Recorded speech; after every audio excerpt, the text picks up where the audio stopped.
நாம் ஆவிக்குரியவர்கள் என்று அழைக்கப்பட வேண்டும். And we must be called as a spiritualist. இந்த உலகத்தில் இருந்தாலும், even when we stay in this world, மாம்ச சரீரத்தில் இருந்தாலும், even when we see in the fleshly body, நாம் ஆவிக்குரியவர்கள் என்பதை நாம் மறந்து விடக்கூடாது. and we should never forget that we are spiritualists. நாம் மாம்சத்துக்கு உட்பட்டவர்கள் அல்ல. And we are not entranced to the carnal things.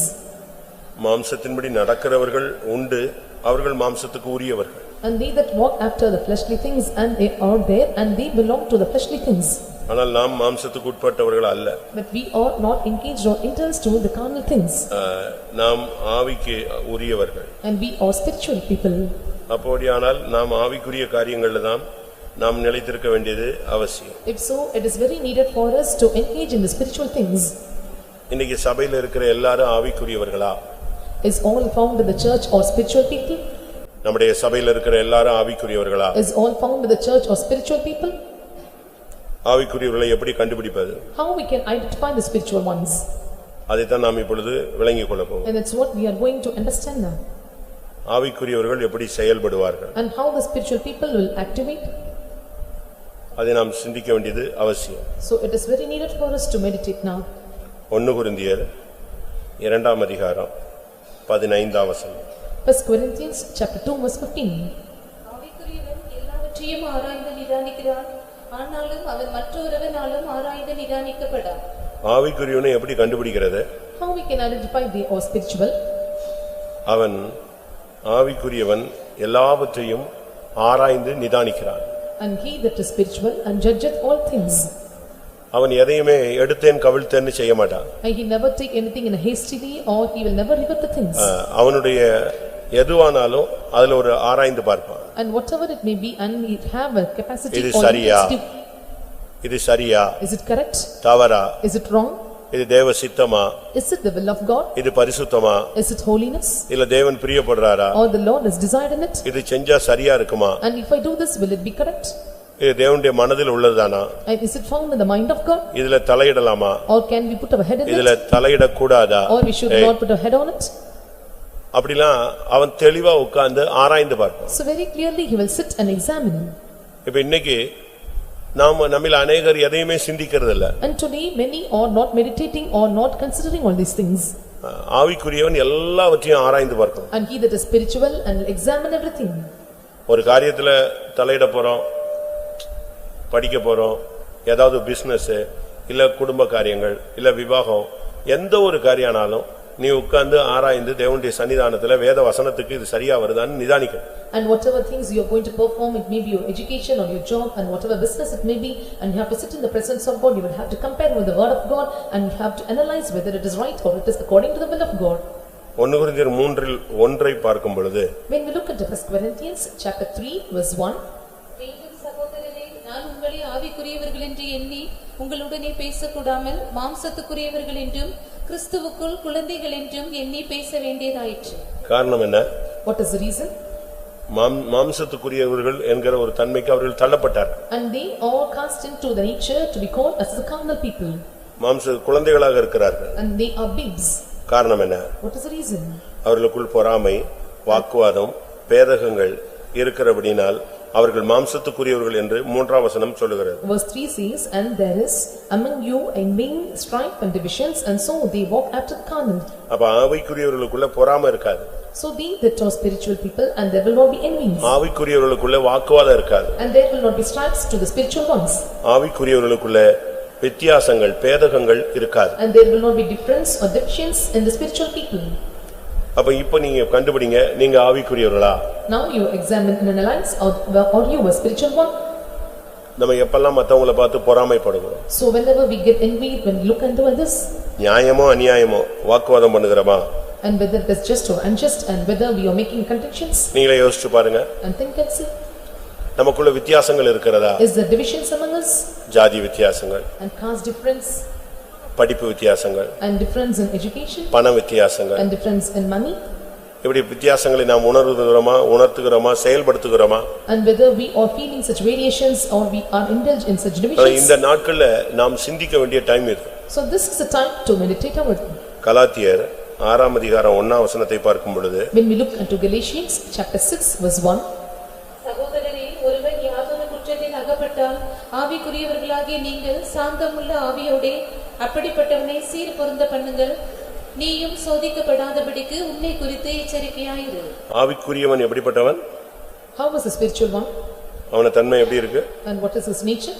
ஆவிக்குரியவர்களாகி நீங்கள் சாந்தமுள்ள ஆவியோடு சீர்திருந்த பண்ணுங்கள். And ye which are spiritual, restore such a one in the spirit of meekness.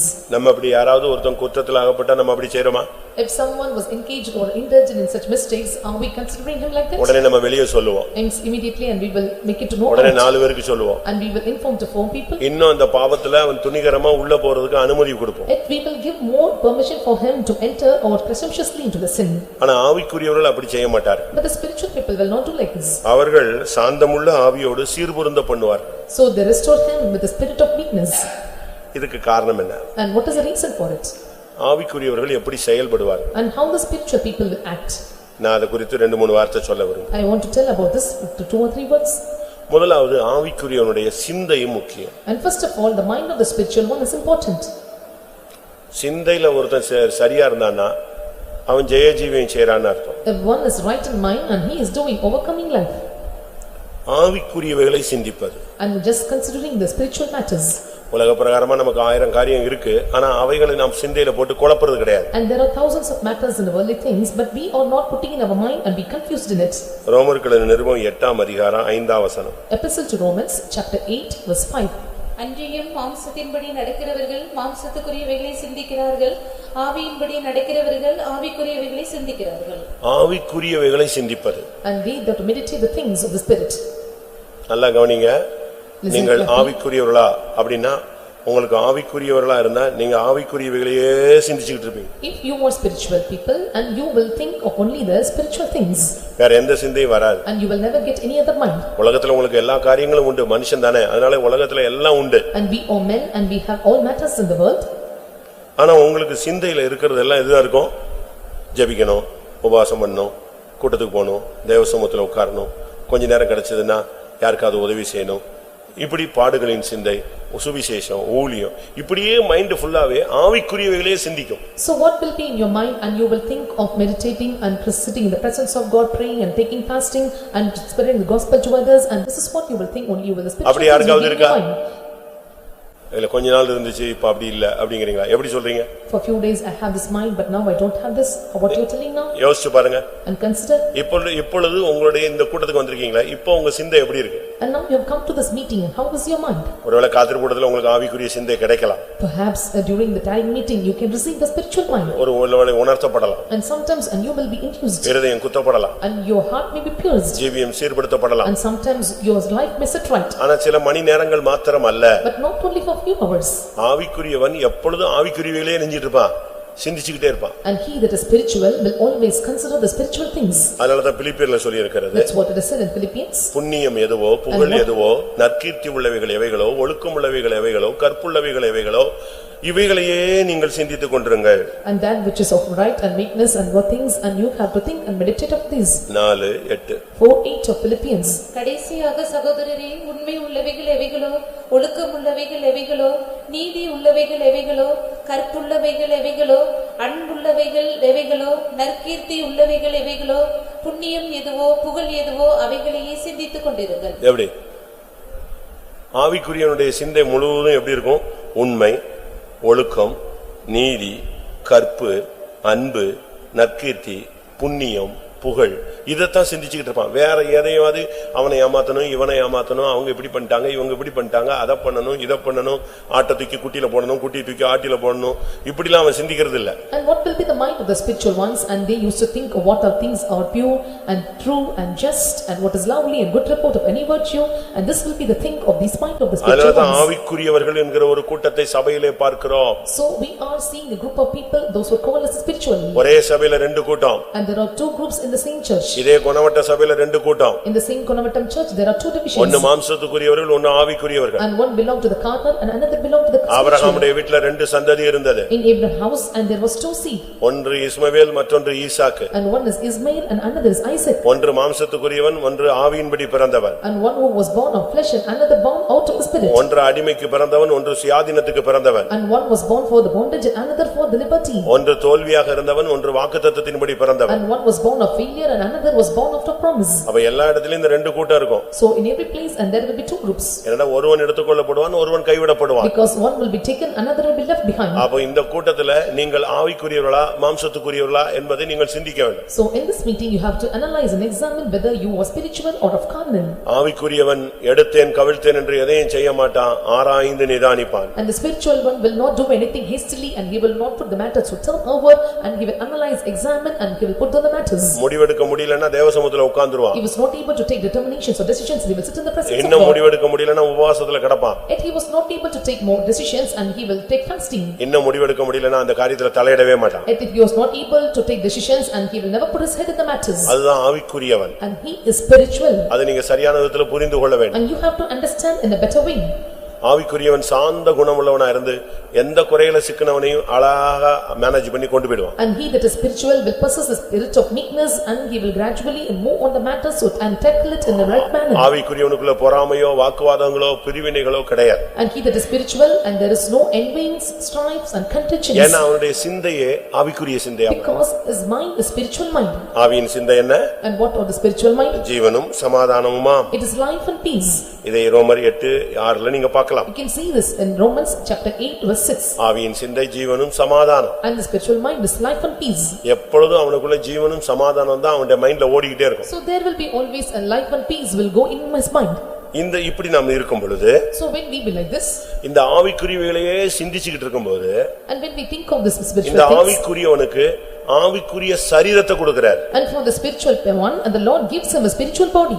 நல்லா கவனிங்க. Listen carefully. நமக்கு இந்த உலகத்துல ஒரு தாய் தகப்பனால ஒரு சரீரம் கிடைச்சிருக்கு. And through father and mother and we got a body in this world. கிருபையினால இப்ப இரத்தத்தினால் கழுவப்பட்ட சரீரம் கிடைச்சிருக்கு. And by grace and we have received the body which is washed இந்த and cleansed by his blood. இந்த சரீரம் ஆவிக்குரிய சரீரமா மாறும். And this body must be turned into the spiritual body. அது என்ன? And what is it? ஆவிக்குரிய சிந்தை, Spiritual mind, ஆவிக்குரிய கண்கள், spiritual eyes, ஆவிக்குரிய வாய், spiritual mouth, ஆவிக்குரிய இருதயம், spiritual heart, ஆவிக்குரிய கைகள், and spiritual hands, ஆவிக்குரிய கால்கள். and spiritual legs. அப்படினா எப்படி இருக்கும்? And how it would be? அப்படி ஒரு சரீரம் வந்தாதான் மறுரூபம் நடக்கும். So when we receive such a body and there takes place a transformation. மறுரூபம் ஆவிக்குரிய சரீரத்தை தான் மாத்த முடியுமே தவிர மாம்ச சரீரத்தை என்ன செய்யாது? மாத்தாது. And transfiguration will change only the spiritual body, it will not change the carnal body. அதைத்தான் சரீரம் மீட்புன்னு சொல்றோம். So that's what we are telling, the redemption of body. எல்லா சரீரமும் மீட்படையாது. And all the body will not be redempted. நீங்க காந்தத்துக்கிட்ட கொண்டு போய் நீங்க பொன்னோ வெள்ளியோ வச்சா இழுக்காது. எதைத்தான் இழுக்கும்? இரும்பு துகள்களை தான் இழுக்கும். So when you are keeping the magnet before the iron or before the gold or silver pieces, it will not attract. Only when you keep the iron pieces, the magnet attracts the iron pieces. அதுபோல மறுரூபம், அந்த rapture, transfiguration, transformation இதெல்லாமே நடக்கணும்னா எதுல தான் நடக்கும்? ஆவிக்குரிய சரீரத்தை மட்டும் தான் நடத்த முடியும். If the transfiguration or transformation or rapture to be taken place in your body, when you have a spiritual body, this takes place. ஆவிக்குரிய சரீரமா உங்க சரீரம் இன்னைக்கு மாறிடுச்சுனா நீங்க பலவீனத்தை உங்களை தொட விட மாட்டீங்க. And if your body or changes into a spiritual body and you will not allow the weakness to touch you. இயேசு அந்த மகிமையடைந்த சரீரத்துல நிக்கும்போது, So when Jesus stood on this glorious body, மரியாள் ஓடி போய் ரபூனிங்கறா. and Mary ran after him and said, Rabboni. இயேசு என்ன சொன்னாரு? And what Jesus replied? என்னை தொட்றாத. And don't touch me. நான் மகிமை அடையணும். Is activate and transform. அப்ப ஆவிக்குரிய சரீரத்துல வந்தவன் பாவம் தொடறதுக்கு என்ன செய்ய மாட்டான்? பலவீனம் தொடறதுக்கு, மனுஷத்தன்மைகள் தொடறதுக்கு என்ன செய்ய மாட்டான்? இடம் கொடுக்க மாட்டான். And he that is spiritual and he will not allow the weakness to touch him or any men powers to be touch him or any of the powers to touch him. யோபு ஒரு இடத்துல கேட்கும் பொழுது, In Job when he asked one place, ஆண்டவர்ட்ட கேக்குறான். and he asked unto God, ஆண்டவரே உமக்கு மாம்ச கண்கள் உண்டா? and do you have a carnal eyes? நீர் மனுஷன் பார்க்கிற விதமாய் பார்க்கறீங்களா? And are you viewing in the path or rate how the man sees? யார்ட்ட கேக்குறான்? To whom he was asking? தெய்வத்திட்ட கேக்குறான். And he asked this question to God. உமக்கு மாம்ச கண்கள் உண்டோ? And do you have carnal eyes? மனுஷன் பார்க்கிற பிரகாரமா நீர் என்னை பார்க்கறீங்களா? And do you see as how the man watches me? இல்ல, தேவனுக்கு மாம்ச கண்கள் கிடையாது. And there is no eyes of flesh for God. யோபு 10:4. 10:4 of Job. மாம்ச கண்கள் உமக்கு உண்டோ? மனுஷன் பார்க்கிற பிரகாரமாய் பார்க்கிறீரோ? அவருடைய கண்கள் அக்கினிமயமான கண்கள். And his eyes of fire. அவருடைய கண்கள் பாலில் கழுவப்பட்ட கண்கள். And his eyes is washed with milk. அவருடைய கண்கள் அக்கினிமயமான கண்கள். பூமி எங்கும் உலாவுகிற கண்கள், நீதிமான்களை நோக்கி பார்க்கிற கண்கள். And his eyes is to and fro watching over the world, and his eyes is looking unto the righteous. அப்ப ஆவிக்குரியவைகளை சிந்திப்பது அவனுக்கு ஆவிக்குரிய சரீரம். And considering the spiritual things means and the spiritual body is given to him. 1 கொரிந்தியர் 15:44. 15:44 of 1 Corinthians. ஜென்ம சரீரம் விதைக்கப்படும், ஆவிக்குரிய சரீரம் எழுந்திருக்கும். ஆவிக்குரிய சரீரம். A spiritual body. 46 வசனம். Verse 46. ஆகிலும் ஆவிக்குரிய சரீரம் முந்தினதல்ல, ஜென்ம சரீரமே முந்தினது, ஆவிக்குரிய சரீரம் பிந்தினது. ஆவிக்குரிய சரீரம் நமக்கு இப்ப கிடைச்சிருக்கணும். Now we must attain the spiritual body.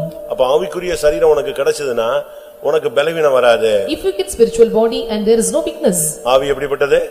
How is spirit? மாம்சம் பலவீனம் உள்ளது, ஆவி உற்சாகம் உள்ளது. And flesh is weak and the spirit is upright. ஆவிக்குரிய சரீரம் உனக்கு கிடைச்சிருச்சுனா when you receive the spiritual body உனக்கு மணிக்கணக்குல முழங்கால் நிக்க முடியும். and you can stand on knees for hours together. ஆவிக்குரிய சரீரம் கிடைச்சதுனா when you receive the spiritual body உன்னால பாடுபட முடியும். and you can suffer.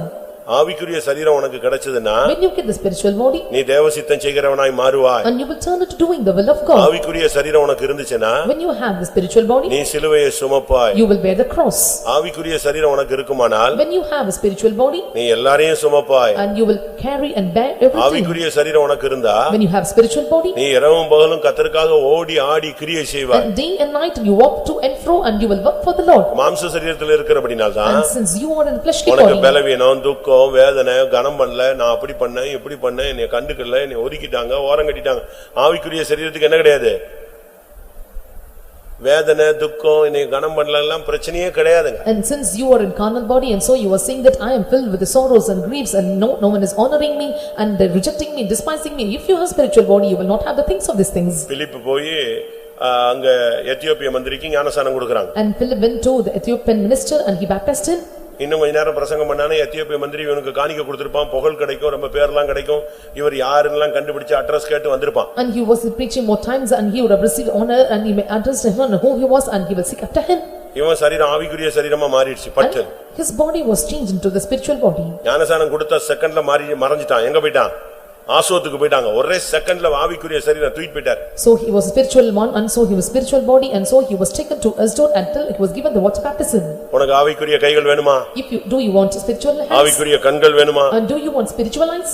எத்தனை பேருக்கு அப்படி கண்கள் வேணும்? and how many are in need of such eyes? அப்படி கண்கள் கிடைச்சிருச்சுனா உன்னுடைய கண்கள்ல நீ மாம்சமே தெரியாது. if you get such eyes and there will not be see any fleshly or carnal things. இந்த மாம்ச கண்ல இருக்கறனால தான் உனக்கு இச்சைகள் வருது, தப்பான உணர்வுகள் வருது, தப்பான எண்ணங்கள் வருது. அவங்க யாருன்னு உனக்கு டக்குன்னு புரிஞ்சிக்குது. and since you are having the carnal eyes and so you are having a wrong intention and wrong thoughts and wrong mind and so looking unto them you are able to grasp and who they are. பச்சை கண்ணாடி போட்டா எப்படி தெரியும்? if you are wearing the green பச்சையா தெரியும். it will be in green in color. கருப்பு கண்ணாடி போட்டா எல்லாம் எப்படி தெரியும்?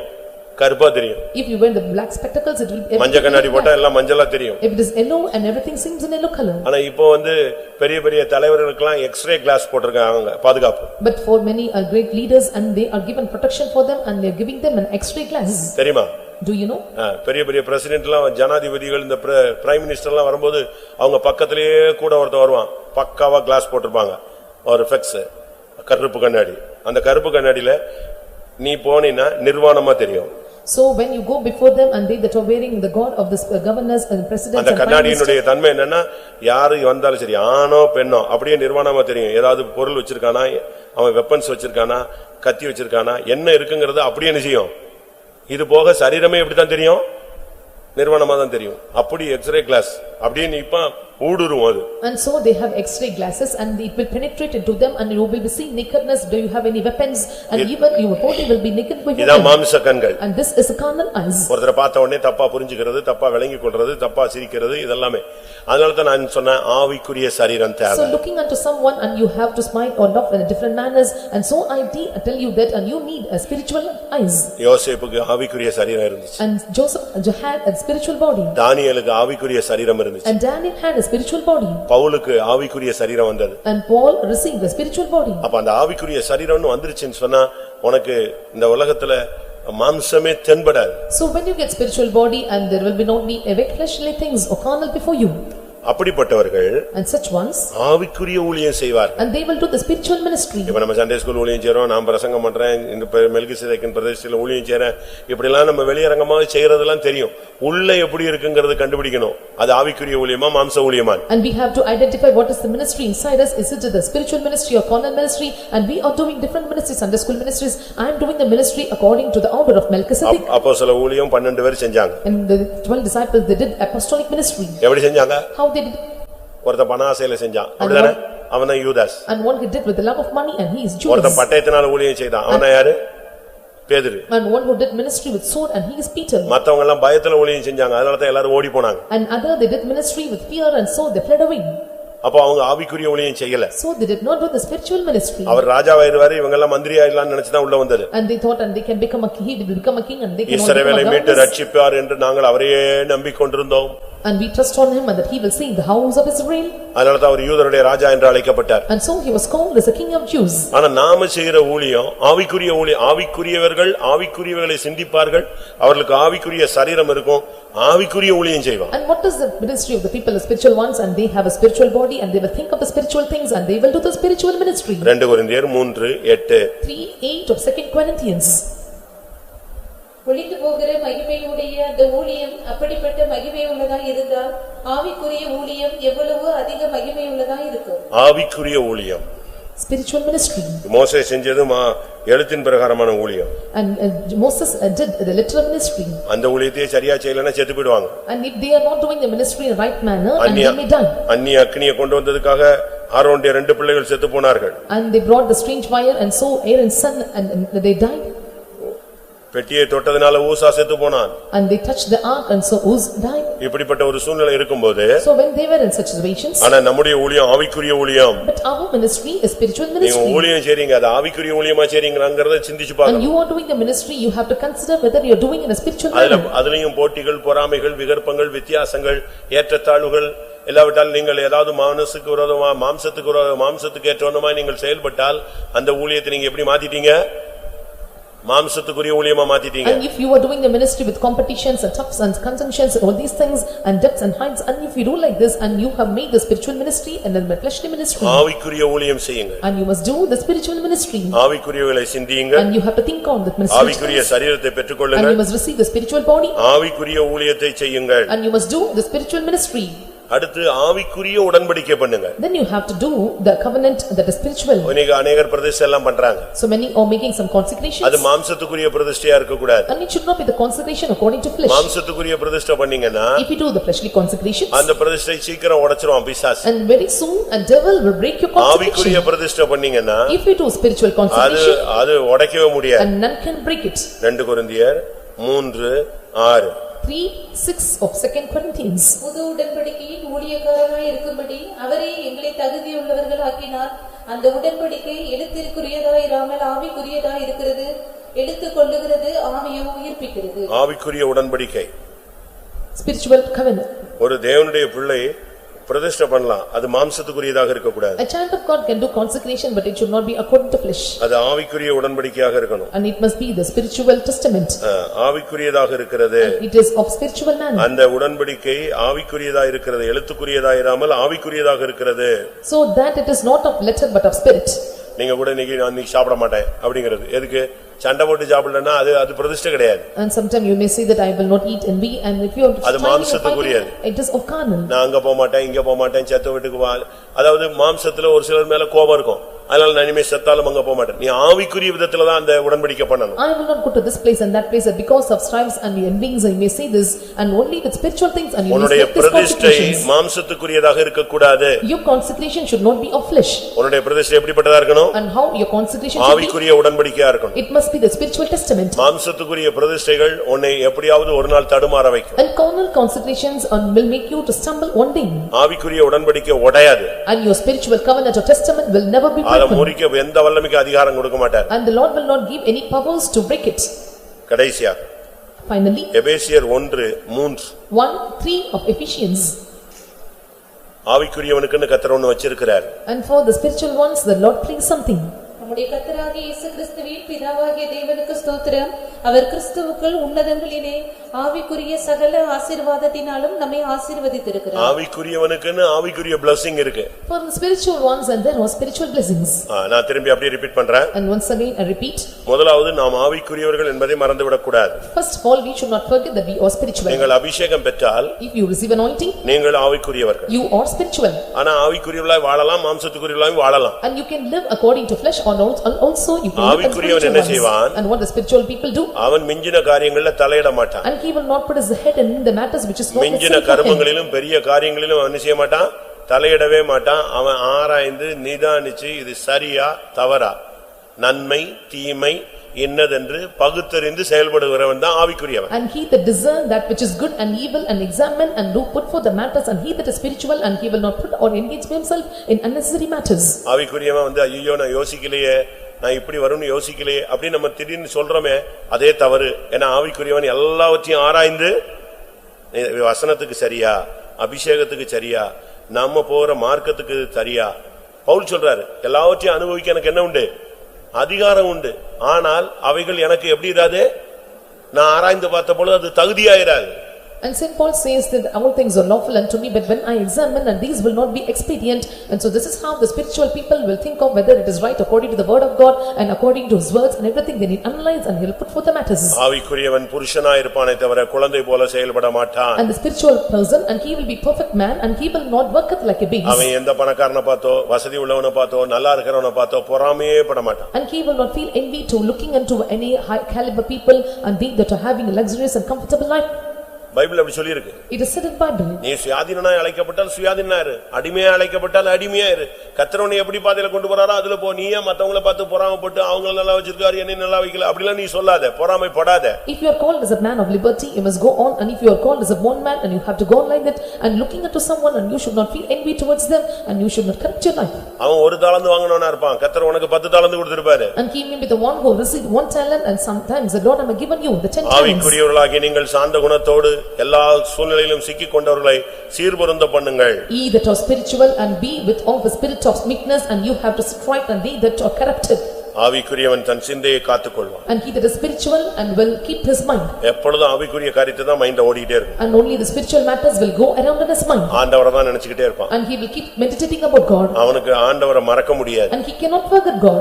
ஆண்டவரே அவனுடைய மைண்ட்ல ஓடிட்டு ஆவிக்குரிய காரியங்கள் தான் சிந்தையில இருக்கும். And only the spiritual mind, things will go around his mind. எத்தனை பேருக்கு அப்படி இருக்கு? And how many are having this இல்ல mind? எத்தனை பேருக்கு அப்படி வேணும்? Or how many want to do this? ஆவிக்குரியவன் ஆவிக்குரியவளை சிந்திப்பான். And he that is spiritual will think only the spiritual things. அப்படி அவன் சிந்திக்க சிந்திக்க இந்த சரீரம் ஆவிக்குரிய சரீரமா மாறிடும். When he keep thinking like this, and his body will be turned into the spiritual body. Pavul சொல்லுகிறார் ஒரு காலத்துல நன்மை செய்வது என்னிடத்தில் இல்லைன்னு, ஆனா பிற்காலத்துல சொல்றாரு எனக்கு அதுல விடுதலை கிடைச்சிருச்சுன்னு சொல்றாரு. And Saint Paul says one time that I don't have the nature of doing good, and but the latter days he says that I have received of doing good to others. இந்த சரீரம் ஆவிக்குரிய சரீரமா மாறிடும். And this body will be turned into the spiritual body. உனக்கு விழிச்சிருந்தாலும் ஒண்ணும் ஆகாது. Even if you are watchful, if you are watching, and பாடுபட்டாலும் ஒண்ணும் ஆகாது. you may suffer but nothing will அலைந்து happen. திரிந்தாலும் ஒண்ணும் ஆகாது. You may go to and fro but nothing நீ will முழங்கால் happen. போட்டாலும் ஒண்ணும் ஆகாது. Even when you bend your knees and nothing நீ will happen to you. உபவாசம் எடுத்தாலும் ஒண்ணும் Even ஆகாது. if you take fasting and nothing happens. ஆவிக்குரிய சரீரத்துக்கு வயசு பிரச்சனையே கிடையாது. And there is no age difference for the spiritual body. ஏன்னா அது ஆவிக்குரிய சரீரம். Because it is a spiritual body. அதை சேதப்படுத்த எந்த வல்லமைக்கு அதிகாரம் There கிடையாது. is no power having authority to harm you. எப்பொழுதும் உற்சாகமா இருக்கும். And it will be cheerful all the times. அதுல பலவீனமே போராட முடியாது. And no weakness can strike with it. அது மாத்திரமல்ல, Not only that, நீங்கள் செய்யற ஊழியம் ஆவிக்குரிய ஊழியமா இருக்கணும். the ministry that you are performing must be the spiritual ministry. ஊழியத்தின் முடிவில் நீ பிரதிபலனை பெறணும். At the end of the ministry you must receive the reward. போட்டியில பொறாமையில ஒருத்தர் தள்ளிட்டு ஊழியம் செய்யக்கூடாது. So with envyings and competitions, and you should not meet each other into the ministry. நாம் ஸ்தானத்துக்காக வந்தவர்கள் அல்ல. And we did not come to possess the positions. தாழ்மையை கற்றுக்கொள்ள வந்தவர்கள். And we have come to learn of the humbleness. தாழ்மையை பயிற்சிவிக்க And வந்தவர்கள். we have come to put on the humility. நாம் செய்யற ஊழியம் ஆவிக்குரிய ஊழியமா இருக்கணும். So what the ministry which we are doing must be the spiritual ministry. இயேசு திரைக்குள்ள போகிற ஊழியத்தை செய்தார். And Jesus did the ministry entering into the veil. அடுத்து நம்முடைய நாம் பண்ணுகிற பிரதிஷ்டை ஆவிக்குரிய பிரதிஷ்டையா இருக்கும். Nextly, the consecration which we are making must be the spiritual testament. மாம்சத்துக்கு எதுவான பிரதிஷ்டையா இருக்க கூடாது. And it must be the consecration according to our fleshly natures. அப்படி இருந்தால் If it's so, உனக்கு உன்னதங்களில் உள்ள ஆவிக்குரிய சகல ஆசீர்வாதமும் உனக்கு இறங்கி வந்துகிட்டே இருக்கும். and if so, all the heavenly blessings will come upon you. நன்மையான எந்த ஈவும் பூரணமான எந்த வரமும் ஜோதிகளின் பிதாவினிடத்திலிருந்து உன்னை நோக்கி இறங்கி வரும். So all the good things and perfect things will come from the Father of lights. எத்தனை பேருக்கு இப்படி ஆவிக்குரிய அனுபவம் வேணும்? How many of you need of the spiritual experience? ஒரு 10 minutes time. And I give you 10 minutes time. ஆண்டவருடைய சமூகத்துல இந்த வார்த்தைகள்ல எதுல உங்களுக்கு ஆவியானவர் உணர்த்துறாரோ அதை கேளுங்க. So what the Spirit of the Lord is real making you to know things, and you have to ask to seek from Him. நமக்கு நேரம் குறைவு. And the time is very short. இந்த டைமை நம்ம பயன்படுத்தணும். And we have to make use of this நீங்க time. எந்த சூழ்நிலையில வந்திருந்தாலும் சரி. You may come in any situations. இன்றைக்கு கர்த்தர் உனக்கு ஒரு அபிஷேகத்தை ஏற்கனவே அக்னியாய் கொடுத்திருக்கிறார். And today the Lord already have given you anointing as a fire. அக்னி அபிஷேகம் எப்படி தெரியுமா? And what is the meaning of fiery anointing? எழுத்தின் பிரகாரமே உன் மேல தீ பிடிச்சு எரிஞ்ச மாதிரி இருக்கும். And literally you will feel that, and the fire come and burn you. அப்படி அந்த எக்ஸ்பீரியன்ஸ் எப்பமாவது உங்களுக்கு இருந்துச்சுன்னா கை வைத்துங்க பார்க்கலாம். And have you received this experience at one point of time? Lift up your hands. அக்கினி அபிஷேகம்னா நீ ஆவியில நிறையும் பொழுது ஏசிக்குள்ளேயே இருந்தாலும் தீ பிடிச்சு எரிஞ்ச மாதிரி இருக்கும் உனக்கு. நீ ஒரு அக்கினி சூளைக்குள்ள இருந்த மாதிரி இருக்கும். And fiery anointing means that even when you were staying in air conditioned room and you feel that fire is coming and burning you and you feel that you are having the falls of fire. அப்படியே ஒரிஜினலா தீ பிடிச்சு எரிஞ்ச மாதிரி இருக்கும். And originally you feel that you are in the fiery furnace and you are burned with fire. இரண்டாவது. Secondly, அக்கினி அபிஷேகம் உனக்குள்ள வந்துருச்சுன்னு சொன்னா பிசாசு எல்லாம் அலறும். So when you have the fiery anointing and all the demons will torment you. எரியுது அப்படிங்க. And it says I am getting burned. ஏனா அக்கினிக்கு ஒரு தன்மை உண்டு, தானா எரியாது, எரியறதுன்னா பக்கத்துல உள்ளதெல்லாம் சேர்த்து எரிக்க ஆரம்பிச்சிடும். So there is a nature for the fire and it will not be automatically fired up and it has the nature to kindle fire or to others. பாருங்கள், சிறிய நெருப்பு பெரிய காட்டை கொளுத்தி விடும். And the small fire will kindle up the whole forest. பக்கத்துல இருக்கிறவன் சும்மா உட்கார்ந்திருந்தா கூட டக்கு டக்கு டக்குன்னு அந்த அக்கினி பிடிச்சு அவனும் ஆவியில் நிரம்ப ஆரம்பிச்சிடுவான். And he that is nearby he remains silent and even the fire will quench him and will start burning in him. எத்தனை பேர் ஆவிக்குரியவர்களாய் மாற விரும்புறீங்க? So how many want to be turned into the spiritual ones? எல்லாரும் கண்களை மூடுவோம். Let us all close our eyes. ஒரு 10 நிமிடம் முழங்கால் படியிடுவோம். For 10 minutes let us all bend our knees. ஆண்டவரே, என்னுடைய சிந்தையில ஆவிக்குரியவையிலே சிந்திக்கிற ஒரு கிருபை தாங்க. Lord, give me grace in my mind that I have to think of the spiritual things. இந்த பலவீனமான இந்த சரீரத்தை ஆவிக்குரிய சரீரமா மாத்துங்க. And change the spiritual weak body into a spiritual body.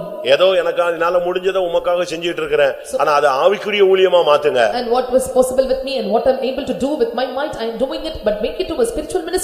என்னுடைய சூழ்நிலைக்கு ஏற்றவண்ணமாக, நான் கேட்ட தேவனுடைய வார்த்தைகளுக்கு ஏற்றவண்ணமாக, நான் போகிற பாதைகளுக்கு ஏற்றவண்ணமாக பல உடன்படிக்கை பண்ணி இருக்கிறேன். According to my circumstances, according to the word which I heard, I have done this by consecration to many matters. அந்த உடன்படிக்கை எல்லாம் ஆவிக்குரிய உடன்படிக்கையா மாறட்டும். But all those covenant that be turned into the spiritual covenants. இன்றைக்கு உம்முடைய சன்னிதானத்தில் முழங்காலில் நின்று கொண்டிருக்கிறேன். Right today I am standing in the presence of my knees. உன்னதங்களில் உள்ள ஆவிக்குரிய ஆசீர்வாதங்களால் என்னை நிரப்பும் ஆண்டவரே. And Lord bless me with the spiritual blessings from the heavenly places. கர்த்தர் உன்னை தீர்க்கதரிசியா மாத்தட்டுமே. Let the Lord change you as a prophet. ஒரு தரிசனக்காரனாய் மாறட்டுமே. Let the Lord make you as the one who see visions. உன்னை அக்கினி உள்ளவனாய் மாற்றட்டுமே. Let the Lord change you as the one who possesses ஒரு வெளிப்பாடு உள்ளவனாய் மாற்றணுமே. Let the Lord change you as the one who have the revelations. ஒரு பகுத்தறிவு உள்ளவனாய் மாற்றட்டுமே. Let the Lord make you as the one who discerns the spirit. உன்னை அற்புதங்களை செய்யக்கூடியவனாய் மாற்றட்டுமே. And let the Lord change you who performs the miracles. உன்னை குணமாக்க வல்லமையுள்ளவனாய் மாற்றட்டுமே. Let the Lord change you as one who have the healing power. உன்னை பிசாசுகளை துரத்துகிறவனாய் மாற்றட்டுமே. Let the Lord change you one who cast out the demons. உன்னை தெய்வீகமாய் மாற்றட்டுமே. Let the Lord make you as a divine person. உன்னை நீதிமானாய் மாற்றட்டுமே. Let the Lord change you as a just. உன்னை உத்தமனாய் மாற்றட்டுமே. Let the Lord change you as upright. உன்னை பரிசுத்தவானாய் மாற்றட்டுமே. Let him change you as a holy one. ஆவிக்குரிய ஆசீர்வாதங்கள் இப்பொழுது வந்து உன்னை நிரப்பட்டுமே. Let the spiritual blessings come and fill you. சரியா 10 நிமிடம் கர்த்தருடைய வல்லமை உன்னை ஆவிக்குரியவனாய் உருவாக்கட்டும். Rightly for 10 minutes let the power come and make you as a spiritual one. முழங்காலை முடக்கு. And bend your knees. வாயை திற. Open your mouth. சத்தமிட்டு கூப்பிடு. Call loud and call ஒரு it. அபிஷேகத்தை பெற்றுக்கொள். And receive the anointing. முடியும் பொழுது நீ ஆவிக்குரியவன் என்கிற அனுபவத்தோடு திரும்பி செல்வாயாக. At the end you have to return back that you having a spiritual experience. Amen. Hallelujah, hallelujah, hallelujah. புதுமையாய் என்னை புதுப்பியும் நாதா, பதியே கதிநீர் தானையா. புதுமையாய் புதுப்பியும் நாதா, கதிநீர் தானையா. Hallelujah. பதியே கதிநீர் தானையா, புதுமையாய் என்னை Amen. தானையா. Hallelujah.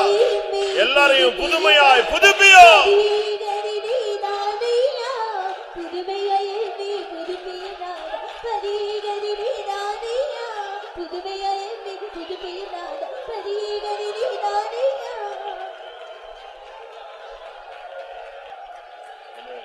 Hallelujah. ஆண்டவரே, புதுமையாய் அதிசயமாய் புதுப்பியோ புதுப்பியோ. முழங்காலில் நின்று கொண்டிருக்கிற ஒவ்வொரு பிள்ளைகளையும், இந்த ஆராதனை கூடத்தில் இருக்கிற எல்லாரையும் உம்முடைய நாமத்தில் புதுப்பியும். வாழ்க்கையை புதுப்பியும், ஊழியத்தை புதுப்பியும், ஜீவியத்தை புதுப்பியும்.